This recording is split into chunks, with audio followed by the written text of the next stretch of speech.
Lots tonight, and we got to check in on the truck tolls.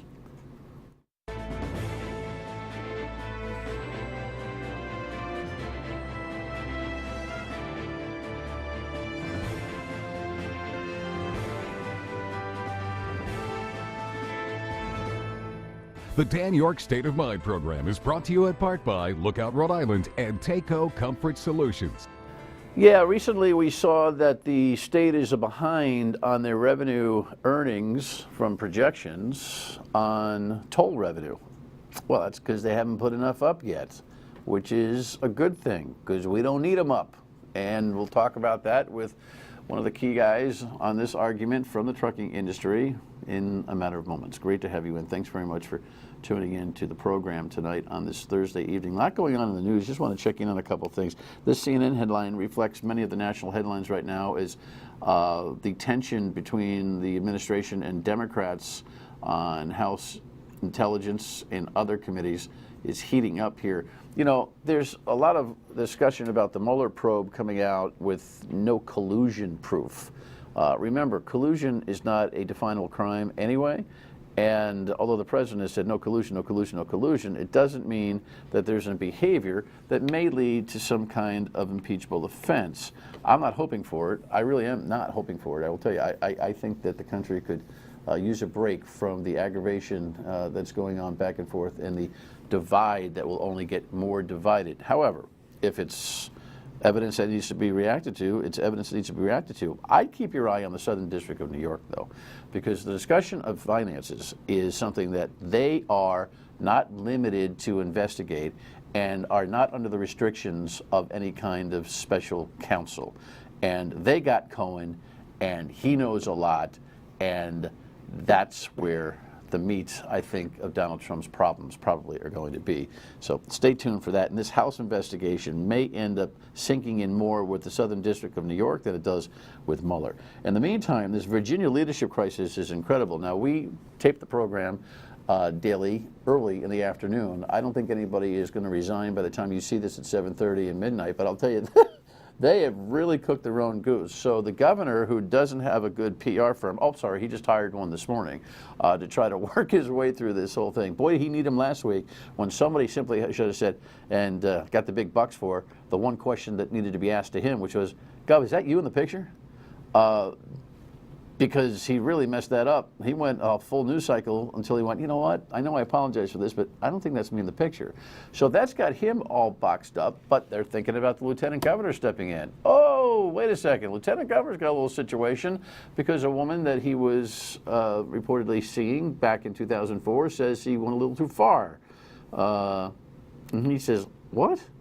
So we've got that Kavanaugh type of situation developing. And of course, the third person in succession is the Attorney General, who, by the way, yesterday went out and said, blackface me too. I did it too. Now, the fourth person in succession is the Republican conservative that they don't want. So whatever gotchas might be going on amongst the Democrats for the power struggle they're engaged in, they better rewind it and try to figure it out. I'll tell you, I thought the governor was done. But based on what's behind him right now, he may survive this. Now, do they get anything done in Virginia? We got our own problems in Rhode Island. I'm not gonna worry about that, but holy moly. Speaking of, here's a headline out of Bristol Warren. Understandably, a ton of people showed up last night. Here's the coverage.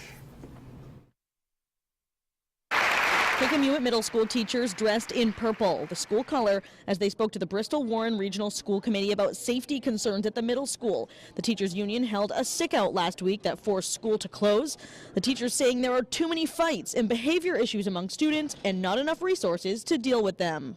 Our school is currently serving more as a triage than a place to grow. We need no more Band-Aids. The measures that are being taken at KMS right now are not working. And they're not working because the behavior of the children, particularly the ones in most need, their behavior is not changing. One teacher claims there have been 3 teachers assaulted this year, though the superintendent disputes that. There's one teacher injury on record. Warren police say they've been called to the school 18 times this school year, including 4 times for fighting and twice for possession of a knife. Teachers say more trained staff members could help handle the behavioral issues. I think they're beautiful suggestions. I'm hoping that, again, we can work together and come up with the ways to implement those. Superintendent Mario Andrade says the district is looking into implementing alternative learning plans. But that takes a lot of time and money. So I don't know, speaking of advice, I don't know what the school committee was thinking.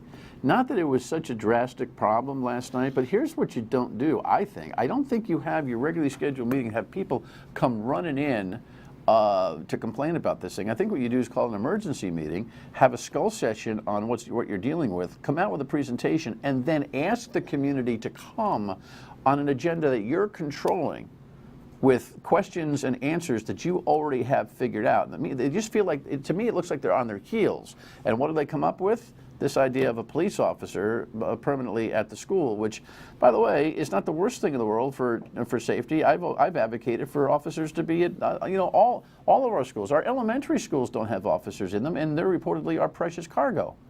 So, I mean, I don't see a police officer being stationed at this middle school being instrumental to a behavioral change. Maybe stop a couple of fights that a teacher in the gym doesn't have to do, but anyway. They got some work to do in that community on culture and on parent accountability. See, you got to learn how to flip these conversations to where they need to be. Anyway, we'll keep in touch with that and see if anybody wants to have a constructive conversation about that here and on the radio on WPRO. Weekdays 3 to 6, of course. And finally, the headline that I think is kind of interesting this week, $6.5 million spent on the Super Bowl in Rhode Island with the new sports betting at Twin River and at Tiverton. If you follow the calculations, it looks like they all, meaning the state, the provider, William Hill, and Twin River, all took a cumulative $2.5 million hit. That's because a lot of money was on the Patriots, and the Patriots covered. Now, that's the way it goes. But for those of you who are saying, oh, this is bad, maybe we shouldn't have done this. Oh, wait a second. $2.5 million hit this weekend. It's a long run. They're going to get you one way. All you brainiacs out there that think you're going to make money doing this as a hobby, guess what? Enjoy it at your financial threshold of pain, because they're going to get you one way or the other. And speaking of get you, the Senate president is trying to rush in as soon as next week legislation that will enable you to do this and bet anywhere within the state of Rhode Island. That's my wife. I'm sorry that she's. I'm just talking about the phone itself. By the way, she's not too happy that I put money on the Super Bowl as we speak, and lost. I gave 14.5. I was with you guys. Just too many points. Is anybody actually reading the Constitution? I mean, I don't have a philosophical problem with it, but I just think maybe somebody ought to read the Constitution before we just go full throttle on this stuff. There's supposed to be a referendum for this kind of, I don't know, but who cares? All right, so this truck toll headline is an interesting one. We learned that, oh boy, can you imagine, the state's behind. Executive summary, Mr. Maxwell, on why you think the state is behind. It's a pretty simple formula, right? If you don't have enough tolls. This was the plan, to be behind. Doesn't that make sense that everything, this is going according to plan? That we're $34 million behind, we're 12 gantries behind? There's no accountability. Okay, Peter Alviti tells this governor, the DOT director, what to say, when to say it, when to shut up, and how high to jump. Therefore, no one is accountable. So they can roll this out. They can you play their games. The DOT director tells the governor. Oh, absolutely, how high absolutely. I believe that this Really? DOT governor, this DOT director is not accountable to the governor. Therefore, why would you have what you have here 4 years later? That's why we have what we have. Okay, well, that's an executive summary worth digging into. When we come back, we shall. Stay with us. So let me remind you where we are on this toll thing. A late January news story from Eyewitness News. 2 truck toll gantries are not enough, says the DOT, causing a $34 million revenue shortfall. We expected by now to have all 12 gantry locations up, operational and collecting money. That hasn't happened. Rhode Island DOT Director Peter Alviti blames a combination of an extended testing period and slower permitting by the federal government. But he says there's a silver lining. Those 2 locations are operating and performing properly, and they're generating a little more revenue than we anticipated. Roughly $3.7 million so far. We're getting no diversion. Yeah, you wouldn't see diversion with 2 or 4 gantries. Rhode Island Trucking Association President Chris Maxwell says the adjusted revenue estimates are not a shock. I think the numbers have been somewhat jaded since May of 15. I think there's been funny math, sloppiness. It doesn't surprise us. RIDOT expects the 10 additional gantries to be completed by the spring of next year. You're in 2 places at once. Very good. Very talented guy. You're a very talented guy. Jaded numbers. $40 million in expense if the whole complement goes up. Sure. Your litigation on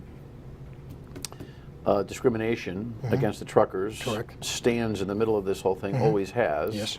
You guys kind of waited a little bit, but you finally pulled the trigger. July 11th. Right. You're in court 12th. now. Yep. Status of the case is? Status of the case is it is before Judge Smith, who's ruling on the jurisdiction. The state has appealed for it to be put into state court. They believe because it's a taxation, tolls are taxes in their estimation, that sovereignty and that ability for a state to tax, in this case tolls, is a state issue, and therefore the federal courts have no jurisdiction over that. So the state has appealed that to Judge Smith. He is in the process of ruling. There was a hearing on January 3rd, and the ball is in his court to decide again where that court is going to be, where that case is going to be heard. Legal mumbo jumbo. Yeah. Yeah.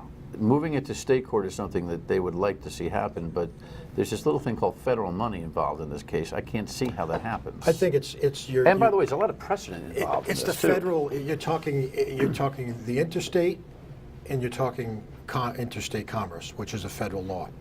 I think it's a legal strategy that any attorney or firm worth their salt would deploy. I personally don't think it holds water. I think it's well established that tolls are in the courts.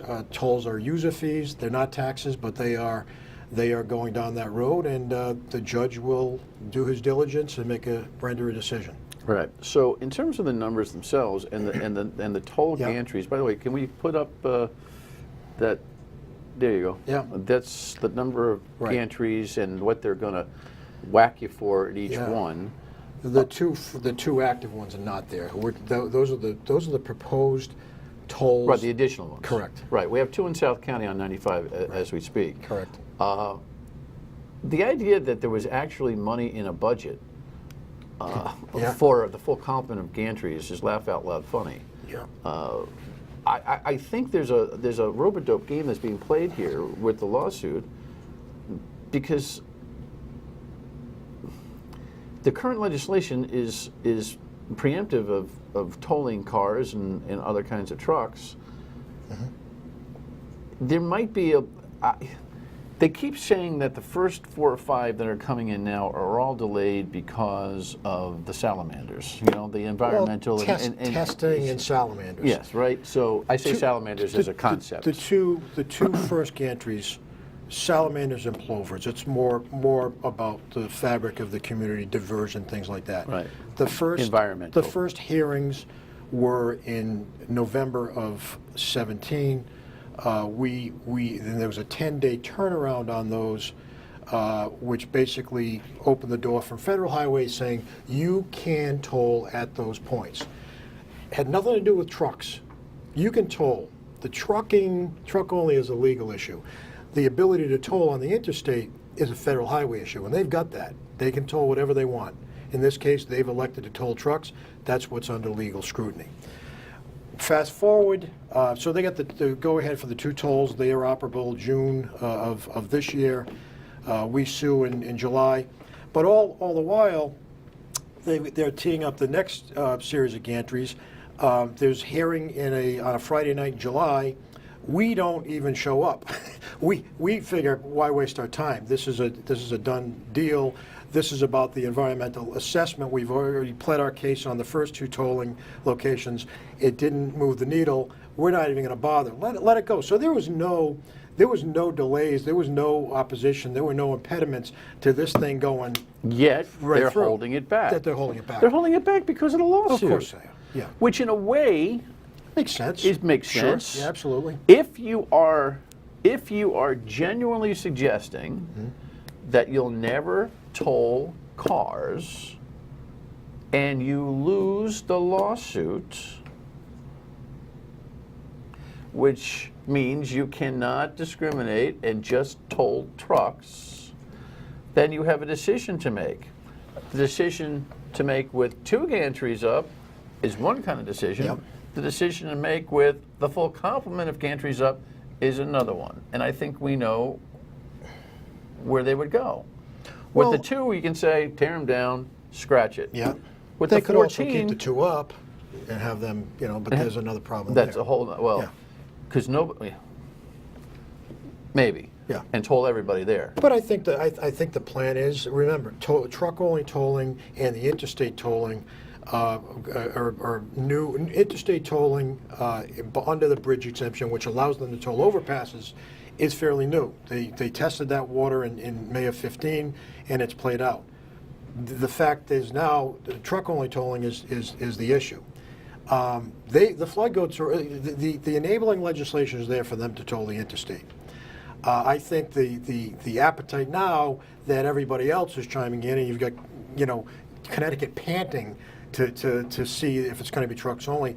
Recently, legislation came out just within the last week or 2 from a legislator that said they don't see the truck only holding water or holding up in Rhode Island. Let's go for everything. So I think that the enabling legislation is there. That the voters are complicit essentially in saying we're okay with tolling trucks, and therefore in doing that, they're okay with getting themselves tolled because. This thing is, the floodgates are always, tolls are here to stay. Get it through your mind. If we prevail in the courts, I don't see this state, of all states, saying, no, we promised no cars, we're going to abide by that. Because now the landscape has changed. Tolling the interstate is almost a commonplace thing now. That's guaranteed to be true if the full $40 million of gantries goes up. And this is what I've been trying to explain to everybody about. Did you follow all of that? What we've been trying to tell you is this is not just the truckers' issue. We'll try to repeat that when we come back. Yep, trucks and tolls, trucks and tolls. I've been saying to you all along that this is an issue that is going to be for all of us. I've never seen anything, Chris, by the way, that has had so little response from the general public. Sure. The deafness and the nonchalance is incredible. But the day that they make that system told for everybody, you, me, a couple other guys are going to go out and have a few beers just laughing over the idea that the public didn't know, that the public thought it was all about the big 18-wheelers. I think that tolling, I think the tolling conversation, we stand behind a gas tax, a fuel tax, U.S. Chamber, ATA, everybody says that's the way to go. The next wave of infrastructure can be taken care of by the fuel tax. VMT, vehicle miles traveled, we should probably jump right over tolls and go to that. We were talking to Mike Lewis in 2012. Do we want to do that? I think inevitably. So you're going to charge me for the amount of driving I do? Take your fuel. If you take your fuel tax away and get rid of your tolls, and that's the only thing you're paying, it's efficient, it's equitable, it's out there. But we can't have tolls, gas tax, and VMT. That's triple dipping. Rhode Island's only double dipping with fuel tax and tolls. But inevitably, as the fuel tax becomes more regressive, as they say, a decade. We can do this next wave of infrastructure change with a fuel tax. We don't need tolls. Tolls are wasteful. Tolls are inefficient. They just create this whole wasteful economy. You lose money out the window. Inevitably, I think the future is going to be a VMT, but it's not going to be VMT on top of all these funding sources. VMT is so you're going to be able to track to see where I go. Yeah. It's not your Well, business. I don't know if you're going to see You where you being go. government. I think that by that time, again, going back to Mike Lewis, it was a conversation we were having prior to this DOT about He's the former DOT director. a pilot program for trucks on VMT. It's futuristic. It's something to look at.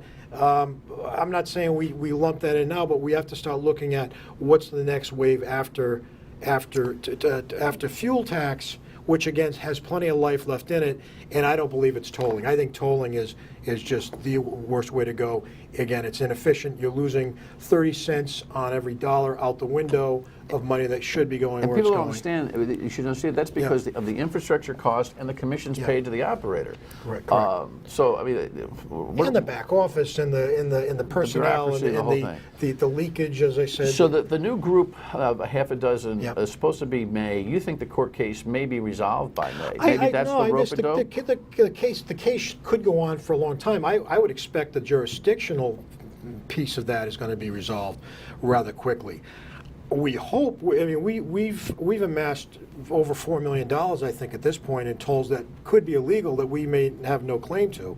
So you would hope that at this point that if the jurisdiction is decided, there would be some sort of expedited settlement of this, as we are being harmed as we feel as we speak. Quickly, the DOT says, hey, guess what? The two South County gantries were ahead of pace on usage. You can't measure two tolls. No, diversion is not going to be. I mean, And diversion is drive around them. The diversion is drive around them. Talk to me about that thing there. You wanted to say something about it. Those are the posted rates that many carriers put their comments in. Some are gonna, they would call them staggering. We've heard anywhere from literally $100,000 up to $1 million. The mean about $300,000 to $400,000 impact to carriers, and that's with the cap, the $40 per day cap.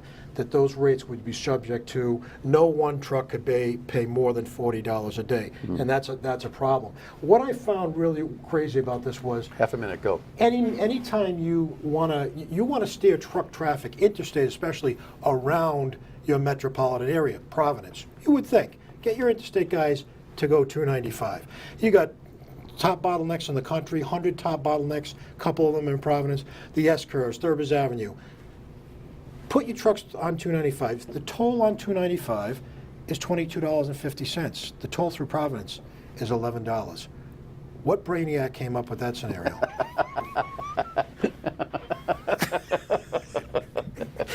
What brainiac came up with the idea, You're going to be waiting a lot more traffic, folks. All right. For more comedy and updates, we'll check in with Chris as this case progresses. Remember, we told you it's about all of us eventually. Final word when we come back. All right, so tomorrow night we're going to take a look back on the State of the Union address. It's a really good conversation, I know, because we just recorded it.